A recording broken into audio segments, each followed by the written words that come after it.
આપણે પૈસા સાથેના આપણા સંબંધો વિશે કેવી રીતે વિચારવું જોઈએ? આપણે પૈસાને કઈ રીતે જોવા જોઈએ? આપણી અંદર એવા ઘણા સ્થાનો છે જ્યાંથી પૈસાની માંગ ઊભી થાય છે. જે બિલ રજૂ કરી રહ્યું છે તે અંદરનું કોઈ એક સ્થાન નથી. હવે તેમાંથી કેટલાક બિલો ચૂકવવા જરૂરી છે, બીજા નહીં.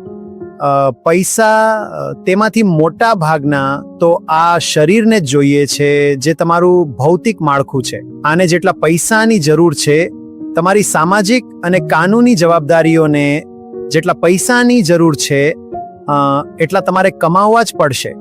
અને પછી બીજું કોઈક છે જે પહેલા ખાલીપણામાંથી અવાજ ઉઠાવે છે, મને વધુ આપો, મને વધુ આપો. મારે પૈસા શા માટે જોઈએ છે? વધુ ઊંડાણપૂર્વક વિચારીએ તો મારી અંદર કોને એ પૈસાની જરૂર છે. એટલે પૈસા સાથેનો સાચો સંબંધ રાખવા માટે સૌથી પહેલા એ જરૂરી છે કે તમારી પોતાની સાથેનો સંબંધ સાચો હોય.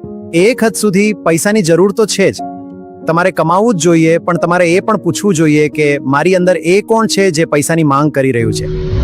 જવાબો અલગ અલગ હશે.